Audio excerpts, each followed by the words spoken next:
Hello everyone, welcome to our YouTube channel. This is Vikas Kumar on my YouTube platform Agriverse Education. Friends, today we will discuss a very important topic of Ministry of Agriculture and Farmer Welfare. प्रधानमंत्री धन धान्य कृषि योजना एक बहुत ही recent की scheme है। Last year इसको यूनियन बजट में अनाउंस किया गया था और हमने एक सेपरेट एक मैराथन वीडियो भी बनाई है जहां पे हमने कृषोन्नति की सारी स्कीमें और सेंट्रल सेक्टर स्कीम और प्रधानमंत्री राष्ट्रीय कृषि विकास योजना के अंतर्गत जितनी भी स्कीम आती हैं 2 घंटे की वीडियो है और 2 घंटे की वीडियो में आपको सारी वीडियो मिनिस्ट्री ऑफ एग्रीकल्चर की वहाँ मिल जाएंगी। और एक स्कीम जो लास्ट ईयर ही लॉन्च हुई है, ये बहुत ही इंपॉर्टेंट है क्योंकि ये कहीं ना कहीं रिलेटेड है आपके एस्पिरेशनल डिस्ट्रिक्ट प्रोग्राम से जो 2018 में लॉन्च करी गई थी, जिसमें कुछ जो एस्पिरेशनल डिस्ट्रिक्ट्स थे उन पे टारगेट किया गया था। वैसे ही यहाँ एग्रीकल्चर के फील्ड में एक डेडिकेटेड जहाँ पे एस्पिरेशनल डिस्ट्रिक्ट को सिलेक्ट किया जाएगा on the basis of productivity और cropping intensity and the climatic condition of that particular area. तो उसके हिसाब से यहाँ पे डिस्ट्रिक्ट का सिलेक्शन किया जाना है और ऐसे 100 डिस्ट्रिक्ट्स का यहाँ पे सिलेक्शन किया जाएगा और ऑनगोइंग जो स्कीम्स चलाई जा रही हैं उनके साथ कन्वर्जेंस के साथ यहाँ पे उसका इम्प्लीमेंटेशन किया जाना है।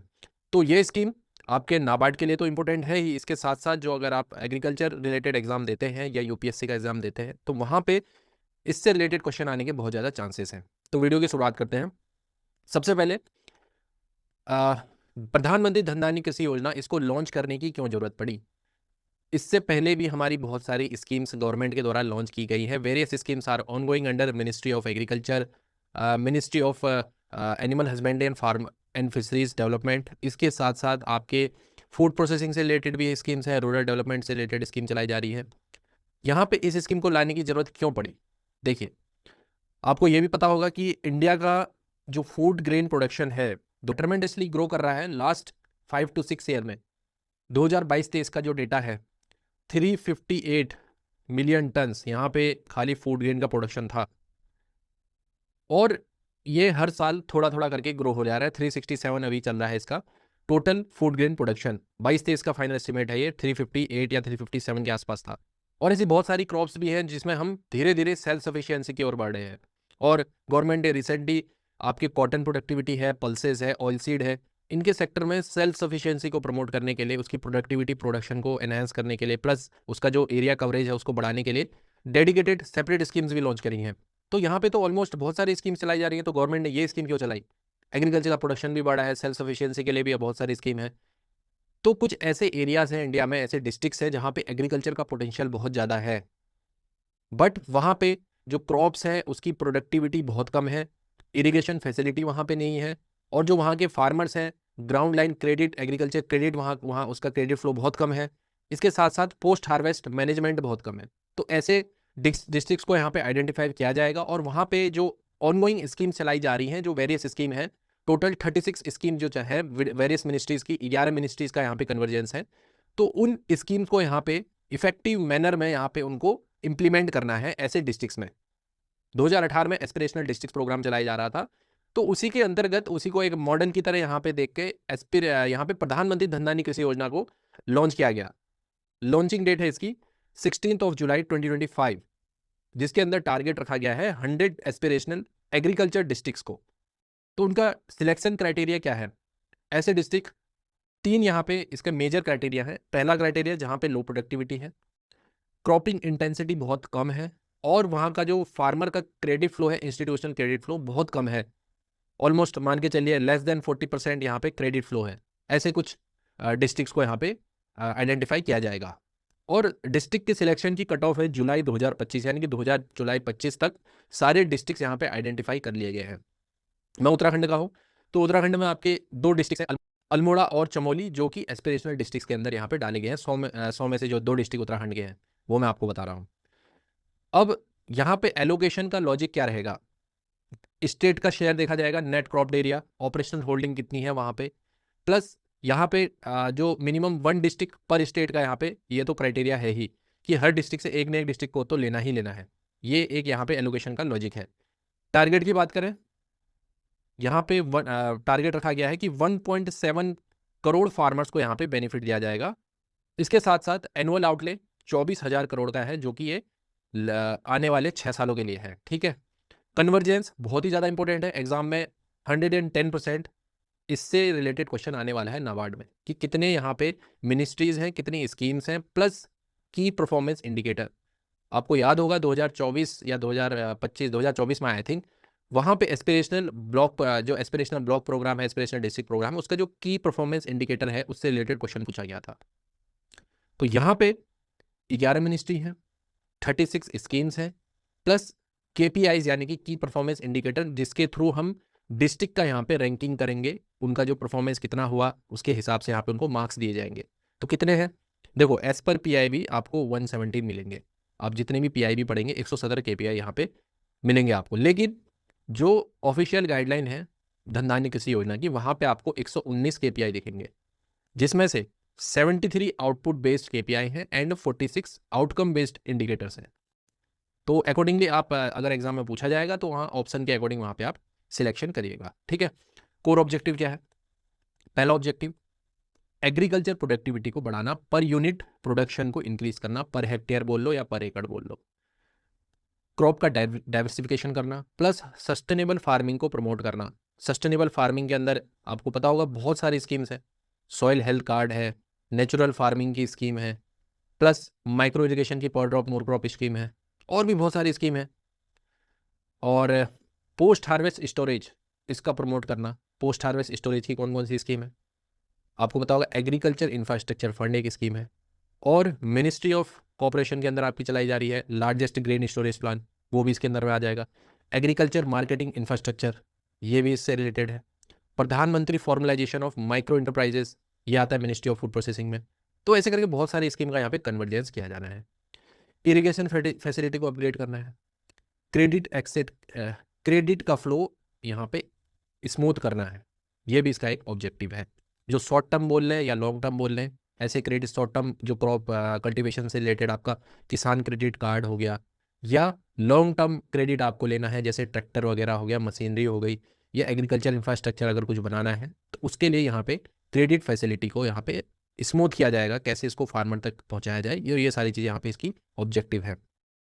इम्प्लीमेंटेशन कैसे किया जाएगा? सबसे पहले जुलाई 2025 तक तो हमने भैया डिस्ट्रिक्ट का सिलेक्शन कर लिया है। अब यहाँ पे एक बेस लाइन सर्वे किया जाएगा बाय द डिपार्टमेंट। तो बेस लाइन सर्वे में देखा जाएगा कि कहाँ कहाँ पे कितना गैप है। मान लो प्रोडक्टिविटी देखेंगे कि पर्टिकुलर क्रॉप में प्रोडक्टिविटी कितनी हो सकती थी और कितनी है, ये गैप देखा जाएगा। इरिगेशन कितना हो सकता था और कितना यहाँ पे चल रहा है, ये देखा जाएगा। साथ ही साथ जो हेल्थ, सॉइल हेल्थ है, फर्टिलिटी स्टेटस क्या है, इसके साथ साथ फार्मर का एनरोलमेंट कितना है इंश्योरेंस स्कीम में, प्लस क्रेडिट कितना ले रखा है, लोन कितना फ्लो है उसका यहाँ पे इंस्टीट्यूशनल क्रेडिट का, और बहुत सारे इंडिकेटर्स हैं, ये सारी चीज़ें देखी जाएंगी। इसके बाद डिस्ट्रिक्ट प्लान बनाया जाएगा। डिस्ट्रिक्ट प्लान बनाने के बाद ये सेंट्रल टारगेट में एक जो डिपार्टमेंट है हमारा मिनिस्ट्री ऑफ एग्रीकल्चर के अंदर आता है, वो फिर इस टारगेट को एक बना के यहाँ पे अपने पोर्टल में अपलोड करेगा एंड एग्जीक्यूशन किया जाएगा with the convergence of various scheme. अब पार्टनर्स कौन कौन है? बहुत सारी मिनिस्ट्री हैं, 11 तो आपके मिनिस्ट्री तो नहीं बोल सकते, 11 डिपार्टमेंट एंड मिनिस्ट्री ये यहाँ पे पार्टनर्स हैं, प्लस आपका ICR हो गया, नीति आयोग हो गया और नाबार्ड हो गया। देखो नीति आयोग का यहाँ पे रोल बहुत ही इंपॉर्टेंट है, क्योंकि जितना भी यहाँ पे मॉनिटरिंग की जाएगी, जो ट्रैकिंग होगी, पोर्टल में अपलोड डाटा होगा, वो सब नीति आयोग के द्वारा किया जाएगा। जैसा कि एस्पिरेशनल डिस्ट्रिक्ट प्रोग्राम में था, वैसे ही यहाँ पे नीति आयोग का ये रोल रहने वाला है। एक्सपेक्टेड आउटकम क्या रहेंगे? जो हमारा ऑब्जेक्टिव है उसी को आप आउटकम में देख सकते हैं कि जो हमारे अंडर परफॉर्मिंग रूरल रीजन्स है, जहाँ पे प्रोडक्टिविटी कम है, वहाँ की प्रोडक्टिविटी एनहांस हो जाएगी, फार्मर की इनकम बढ़ जाएगी, पोस्ट हार्वेस्ट स्ट्रक्चर बनाए जाएंगे, फूड सिक्योरिटी को इंश्योर करेगा, प्लस सस्टेनेबिलिटी को ये कहीं ना कहीं यहाँ पे बढ़ावा देगा। ठीक है, तो ये तो एक हमने ओवरव्यू देख लिया प्रधानमंत्री धन धान्य कृषि योजना का। अब जो हम बात कर रहे थे कि यहाँ पे 11 मिनिस्ट्री हैं, 11 मिनिस्ट्री के अंदर आपके 36 स्कीम है, और 36 में से 19 स्कीम आपकी डिपार्टमेंट ऑफ एग्रीकल्चर की ही हैं। जो आपकी कृषोन्नति हमने पढ़ी, राष्ट्रीय कृषि विकास योजना के अंदर बहुत सारी स्कीम है, 14 to 15 स्कीम तो उसी से आ गई। ठीक है, तो department of agriculture and farmer welfare है, जैसे इसके अंदर कौन कौन सी स्कीम है? PM किसान स्कीम हो गई, और आपकी AIF स्कीम हो गई, साथ ही साथ national mission on edible oil वाली हो गई स्कीम, और एग्रीकल्चर मार्केटिंग इंफ्रास्ट्रक्चर हो गया, national mission on natural farming, drone दीदी स्कीम हो गया, इसके अलावा कॉटन प्रोडक्टिविटी वाला हो गया, और आपका परंपरागत कृषि विकास योजना हो गया। मतलब सारी स्कीम आपकी यहाँ पे आ जाएंगी।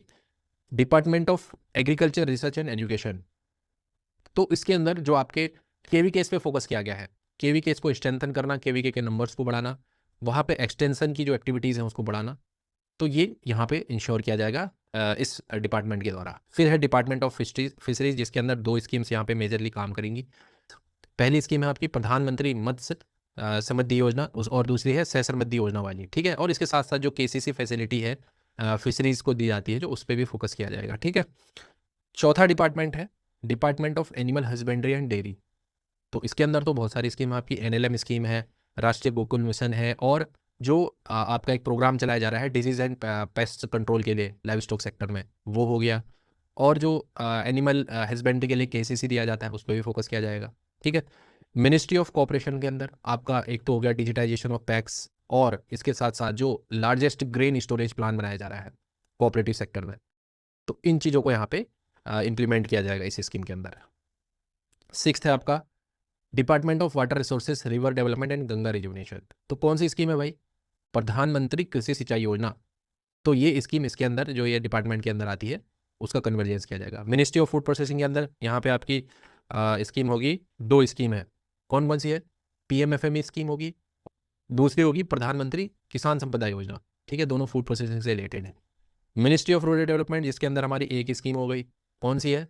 NRLM, दीनदयाल अंत्योदय योजना, national rural development mission. Department of land resources, कौन सी स्कीम है भाई? Water set development component of प्रधानमंत्री कृषि सिंचाई योजना। इसके साथ साथ जो डिजिटाइजेशन ऑफ लैंड रिसोर्सेज, उनका जो डिजिटाइजेशन हो रहा है, तो वाली स्कीम भी आएगी। फिर आगे आपकी ministry of skill development and entrepreneurship, कौन सी है? एक ही स्कीम आपकी प्रधानमंत्री कौशल विकास योजना। फिर आपका आ गया MSME, जिसके अंदर एक स्कीम यहाँ पे है ग्रामोदय विकास योजना, जिसका कन्वर्जेंस यहाँ पे किया जाएगा। तो ये हमने ओवरऑल एक मोटा मोटा देखा कि कौन कौन सी स्कीम्स यहाँ पे आएंगी। मेजर स्कीम्स आपकी मिनिस्ट्री जो आपके department of agriculture and farmer welfare है, उसकी यहाँ पे स्कीम होंगी। 19 स्कीम है टोटल इसके अंदर। 19 होगी इस डिपार्टमेंट की, मिनिस्ट्री ऑफ एग्रीकल्चर के अंदर ही आता है। DRB मिनिस्ट्री ऑफ एग्रीकल्चर के अंदर ही आता है। तो जो KVK वाला कॉम्पोनेंट है, इसके अंदर एक स्कीम, मतलब कुल आपकी 20 स्कीम है मिनिस्ट्री ऑफ एग्रीकल्चर की, ठीक है। अब यहाँ पे इम्प्लीमेंटेशन कैसे किया जाना है? इम्प्लीमेंटेशन फ्रेमवर्क रहेगा यहाँ पे आपका नेशनल लेवल पे रहेगा, state level, then district level. District level से क्या होगा कि यहाँ पे एक समिति बनाई जाएगी, धन धान्य कृषि योजना समिति, जिसको चेयर करेगा डिस्ट्रिक्ट कलेक्टर। जो डिस्ट्रिक्ट कलेक्टर रैंक का आदमी होगा, वो उसको यहाँ पे एग्जीक्यूट करेगा, उसकी जो प्लानिंग है वो प्रिपेयर करेगा, ठीक है। स्टेट लेवल पे बनाया जाएगा स्टेट धन धान्य कृषि योजना समिति, जिसका चेयरमैन होगा chief secretary of the state. और ये क्या करेगा? जो डिस्ट्रिक्ट के प्लान है उसको मॉनिटर करेगा, उसका रिव्यू करेगा, और फर्दर उसका जो डेटा है वो आगे भेजेगा आपके नेशनल लेवल पे। नेशनल लेवल पे आपकी 2 कमेटी होंगी, एक होगी एग्जीक्यूटिव कमेटी और दूसरी होगी आपकी मॉनिटरिंग कमेटी, ठीक है। तो एग्जीक्यूटिव कमेटी को हेड करेंगे ministry of agriculture and farmer welfare, और जो मॉनिटरिंग कमेटी होगी वो सेक्रेटरी यहाँ पे हेड करेंगे department of agriculture and farmer welfare.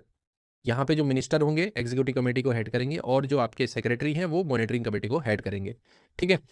तो धन धान्य कृषि योजना से रिलेटेड डेटा है वो नीति आयोग यहाँ पे अपने पोर्टल पे डालेगी कि भैया कौन कौन से डिस्ट्रिक्ट्स का परफॉर्मेंस अच्छा है, कि परफॉर्मेंस इंडिकेटर में उनको कितने मार्क्स मिले हैं। तो नीति आयोग का डैशबोर्ड रहने वाला है वो, जैसे एस्पिरेशनल डिस्ट्रिक्ट प्रोग्राम में था, ठीक है। आउटकम्स क्या क्या होंगे इस स्कीम के, जो हमने ऑब्जेक्टिव पहले भी डिस्कस कर लिया कि भैया ऑब्जेक्टिव इन्हेंस, जो हमारा एग्रीकल्चर प्रोडक्टिविटी है वो इन्हेंस होगी, क्रॉप डाइवर्सिफिकेशन होगा, सस्टेनेबल एग्रीकल्चर प्रैक्टिसेस की जाएंगी, इसको एनहांसमेंट मिलेगा, post harvest storage and value addition हो गया, irrigation facility, water use efficiency through the आपका प्रधानमंत्री कृषि सिंचाई योजना, पर drop more crop scheme, long term and short term credit facilitate किया जाएगा यहाँ पे। तो यहाँ पे ये सारे देखो, यहाँ पे क्रेडिट की बात कर रहे हैं, साथ ही साथ जो इंश्योरेंस कवरेज है, यहाँ पे इंश्योरेंस वाली स्कीम भी है प्रधानमंत्री फसल बीमा योजना। तो यहाँ पे जो PMFBY स्कीम है उसका भी यहाँ पे सिचुएशन किया जाएगा इन डिस्ट्रिक्ट्स में। तो ये स्कीम थी जिसके अंदर हमने शॉर्ट में देखा कि क्या क्या चीज़ें इसमें थी, क्या इसके ऑब्जेक्टिव थे, कब लॉन्च किया गया था। और ऑब्जेक्टिव पर्पस के लिए इसका एक तो आउटले हो गया, मिनिस्ट्रीज़ कितनी है इसकी, और इसके स्कीम्स कौन कौन सी हैं, KPIs कितने हैं, और यहाँ पे कितना यहाँ पे डिस्ट्रिक्ट्स को कवर किया गया है, आइडेंटिफिकेशन क्राइटेरिया क्या है डिस्ट्रिक्ट्स का। तो ये कुछ इंपॉर्टेंट यहाँ पे फैक्ट्स रहने वाले हैं जो एग्जाम में पूछे जा सकते हैं। तो फ्रेंड्स ये वीडियो थी, आई होप ये वीडियो आपको हेल्प करेगी आपके अपकमिंग एग्जामिनेशंस में। तो मिलता हूँ आपसे next time, till then tata bye bye and take care.